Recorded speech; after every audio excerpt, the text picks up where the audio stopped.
federal government says it is not in a hurry to increase pump price of petrol. Incessant gas explosion in Ogun State. Government conveyed stakeholders meeting to end menace. Ogun State government receives about 100 million improved tomato seeds from federal government. Hello and thank you for joining us on Nta Abeokuta Channel 12 News. My name is Ayala Balogo. Now the news in detail. Following continuous gas explosions in Ogun State, the state government has added suspension of production and sales of industrial gas by gas plants and market outlets till the state government unravels causes of the explosions which have claimed some lives and property destroyed. The state government also sealed some gas plants and directed suspension of welding activities in the state, especially by technical vendors who make use of industrial gas for their operations. Lekon Bode reports. 5 incidences of gas explosion involving use of alleged adulterated industrial gas were recorded in Ogun State within the space of 2 weeks. Unfortunately, the incidents occurred mainly in Abeokuta South local government area of the state, claiming 9 lives and left many injured with property destroyed. Worried by this development, the technical committee set up by the state government to unravel causes of the explosions swung into action and sealed up 3 gas plants and some retail outlets where the team suspected foul play. We assume that there is adulterated products in the market, so we want to get to the root source. And the police, the commissioner of police and director of SSL, we are all working together now. We have seen one of the companies which we have ordered that it should be sealed up. Something must have gone wrong. It's either the kind of oxygen they are using right now is different or the kind of cooking gas is different. Investigation will continue.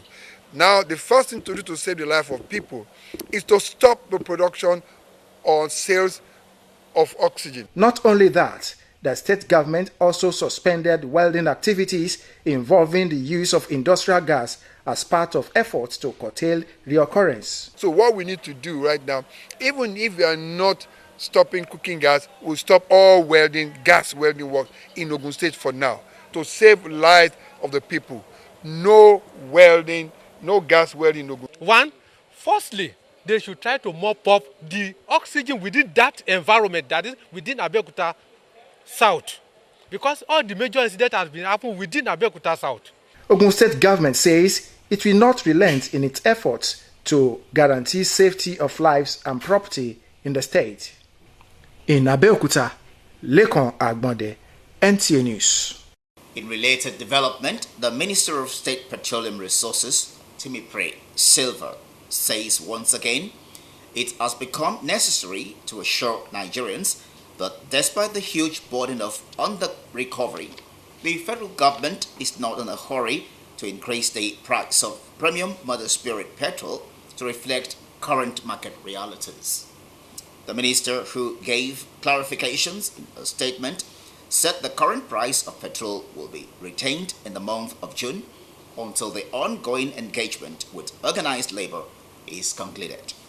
This clarification becomes necessary in the light of recent reports regarding the resolution of the Nigerian Governors Forum to allow market forces to determine the pump price of petrol.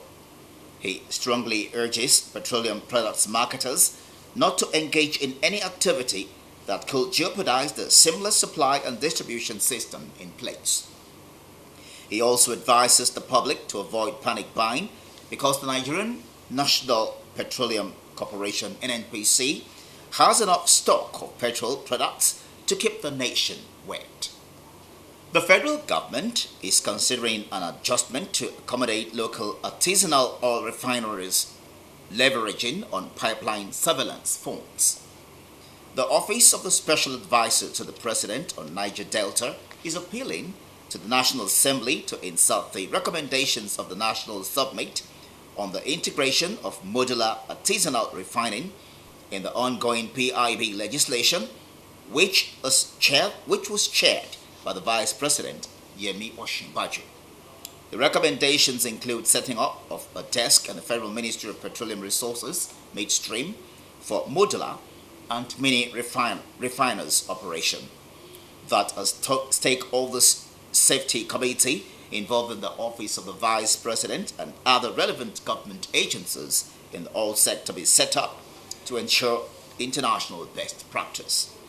That the National Assembly should mainstream and give many refiners a legal framework and ensure the Department of Petroleum Resources grant license to many refiners at a commensurate fee, among others. And now, agriculture.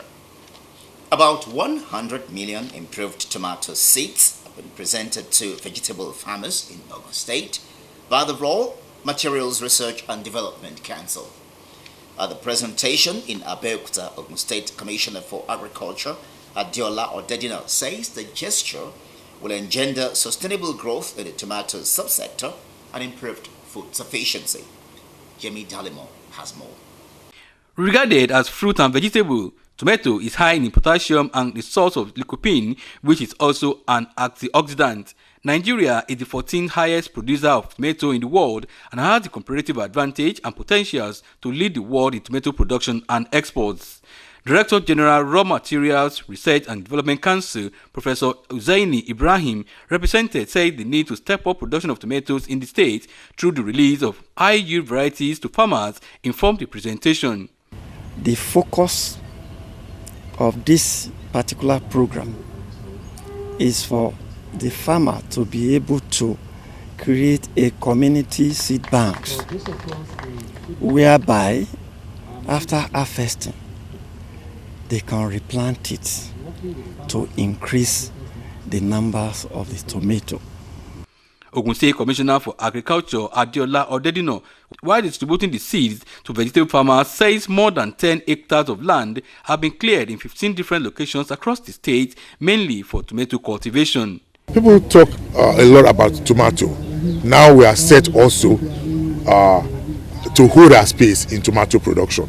If you support farmers with free seed, you are going to be increasing their yield by 30%, even without anything. Vegetable farmers, in their response, commended the federal government and promised to support the success of agricultural transformation agenda of President Muhammadu Buhari.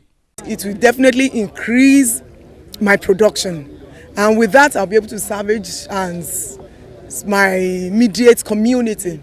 Apart from the guarantee of food sustainability and food production, it means financial growth for the farmers, for the state, and for the value chain player in the tomato industry.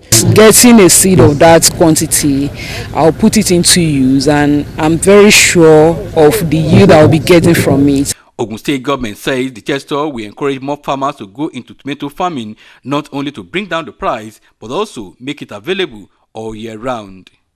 In Abeokuta, Yemi Dalimo, Nta News.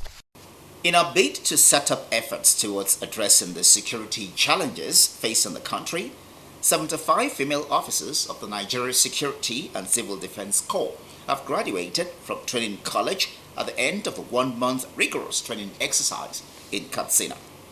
Dauda Muhammad has the details. Despite the high temperature, sometimes reaching as high as 43 degrees centigrade, 75 female officers went through a one-month intensive training exercise at the Nigerian Security and Civil Defense Training College in Katsina. The training modules include unarmed combat, rescue drill, attack repelling and other armed combat exercises demonstrated during the passing out parade.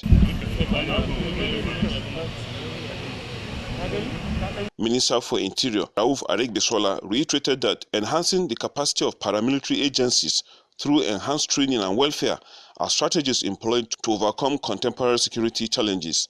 The Minister for Interior called for vigilance and collaboration on the part of citizens with security agencies to bring about lasting solutions to insecurity. Let us just be negative in our approach to the challenges facing us. We should be positive and quite responsible. I appreciate the fact that we have insecurity, but we are rising up to it, and our efforts are yielding fruit. This initiative is timely. In fact, wouldn't have been at a better time than now, when our system of education is under serious threat and attack. Commandant General Nigerian Security and Civil Defense Corps, Dr. Nta Abeokuta described the formation of the Female Armed Squad of the Corps as imperative, geared towards implementing the Safe School initiative of the federal government. We have come with a renewed vigor, and we are going to fight this thing headlong. So we expect Nigerians to give us maximum cooperation. The Nigerian Security and Civil Defense Corps Training School is the premier institution of the Corps in Katsina. Dauda Mohammed, NTA News. Channel 12 News continues after this timeout. Stay with us. He's not my real father, Auntie. But you already know this, Lera darling. Yes. But after 25 years, she just told me who my real father is.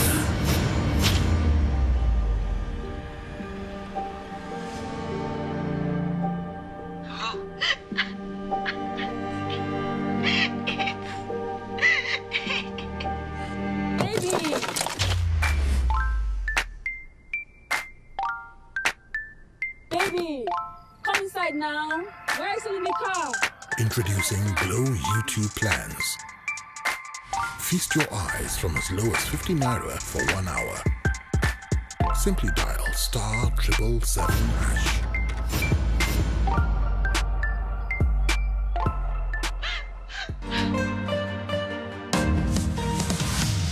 Welcome back.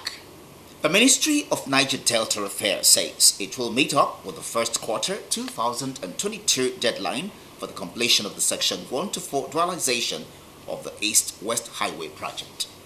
Minister of State, Ministry of Niger Delta Affairs, Senator Donald Omotayo Alashuadura stated this while inspecting the road project in Rivers State. Danny Kume Ulolo reports. The Eleme Junction, One, and Ahuda Kayama axis of the East-West Road are very critical to the nation's economy, given the presence of the nation refineries, a petrochemical plant, One seaport alongside other multinationals. The inspection by the Minister of State, Niger Delta Affairs, on the road is to ascertain the level of work achieved so far.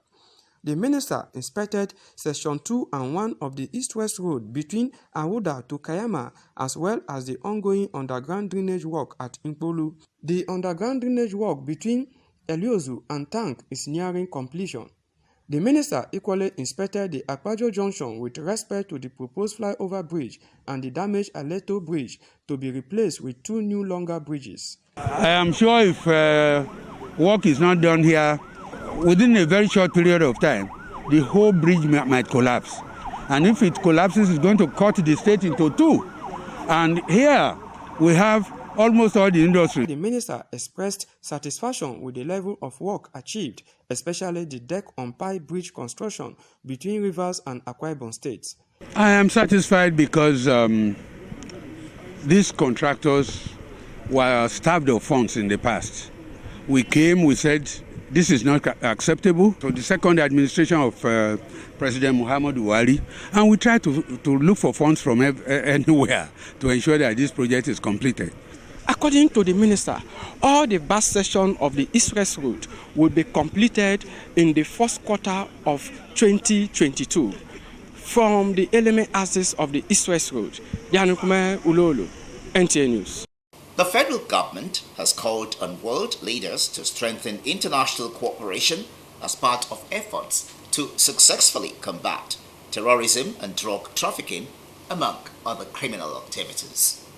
In a statement released by the Director of Media and Advocacy of the Media of the NDLEA, Femi Babafemi, says these form part of the positions presented by Nigeria at the ongoing conference by the United Nations Commission on Crime Prevention and Criminal Justice taking place in Vienna, Austria.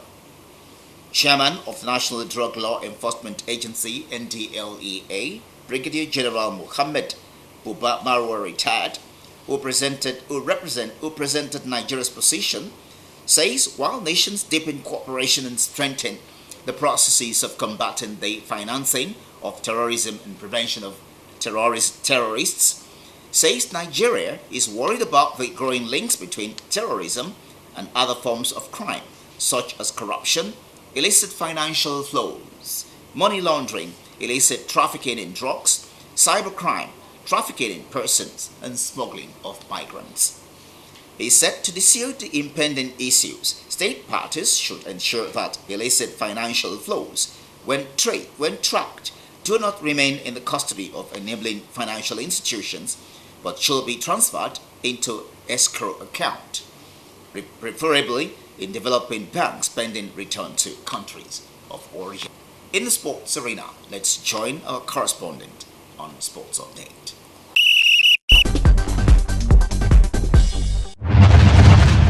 Welcome to Sports Update. I'm Ayodeji Makinde. The Ministry of Youth and Sports Development has reassured on commitments towards grassroots sports development programs so as to lay the foundation for the emergence of more world-class athletes for the country. The reassurance was given after an interaction with Badminton Federation of Nigeria, whose Eniola Bolaji recently won gold at Para Badminton International Championships in Spain. It's a victory for badminton. It's a victory for Nigerian sports. It also validates the fact that badminton has come to stay.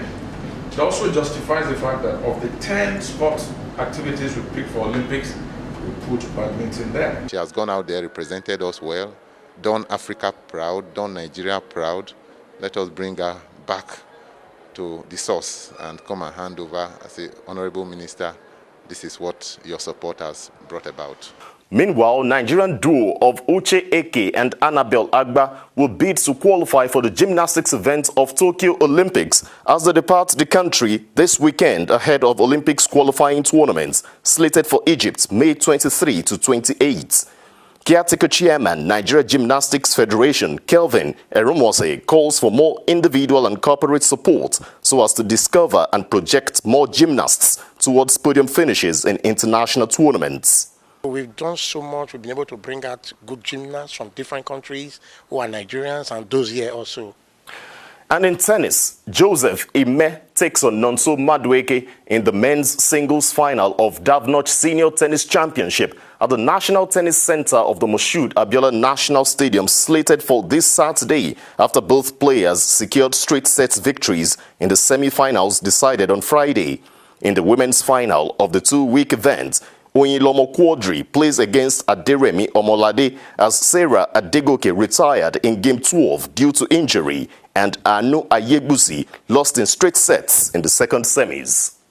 And that's Sports Update. I'm Ayodeji Makinde.